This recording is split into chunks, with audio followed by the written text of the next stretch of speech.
Bagaimana cara memasukkan satu ikat anggur ini ke dalam botol secara utuh? Cukup dipetik satu persatu, lalu dimasukkan satu persatu juga. Sangat mudah dimengerti, bukan? Nah, kebanyakan air minum yang kita kenal terdiri dari 16 sampai 25 molekul per grup atau klaster. Padahal, sel tubuh memiliki aquaporin sebagai gerbang keluar masuk air yang berukuran 4 sampai 6 molekul. Apakah grup molekul yang besar tersebut bisa masuk?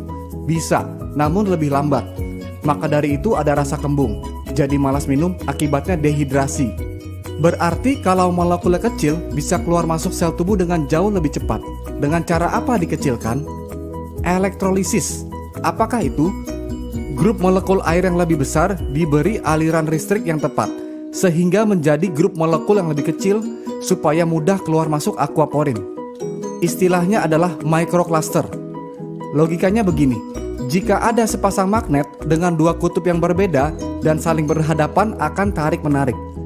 Jika kutubnya sama akan tolak-menolak, sehingga molekul air yang tadinya berhimpitan jadi terpecah sendiri-sendiri.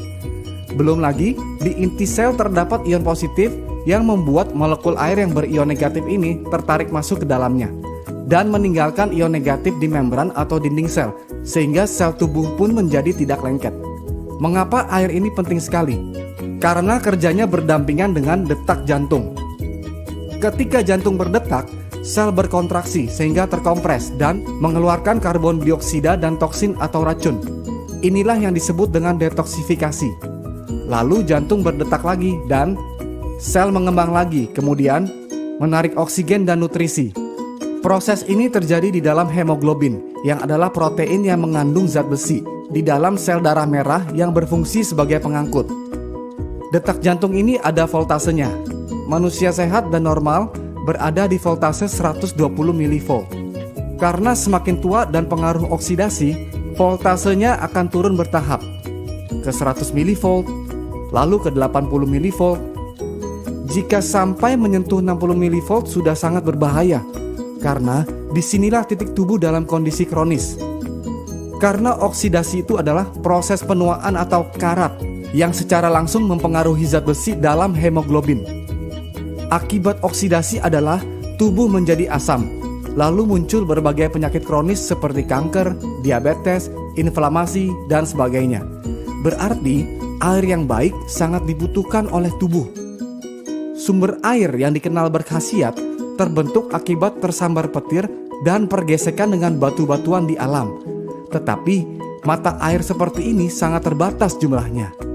Yang Enegic lakukan adalah membersihkan air keran terlebih dahulu dengan filternya, lalu menangkap fenomena sambaran petir tersebut dengan disetrum melalui 7 plat titanium berlapis platinum yang bisa mengeluarkan air minum berkhasiat tinggi yang disebut dengan air kanggeng pH 8,5, lalu pH 9 yang lebih kecil molekulnya, lalu pH 9,5 yang lebih kecil lagi molekulnya untuk transportasi yang lebih baik.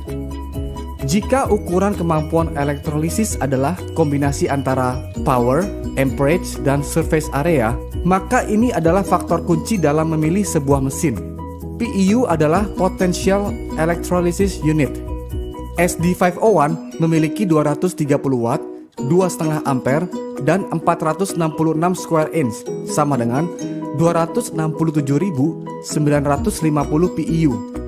Sebagian besar mesin kompetitor hanya memiliki 110 watt, setengah ampere, dan 117 square inch, sama dengan 6.435 PEU.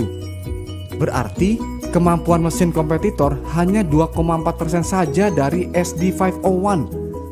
Dan harga mesin kompetitor pun bukan tergolong murah. Malahan mahal sekali, dengan kemampuan yang mendekati saja pun tidak.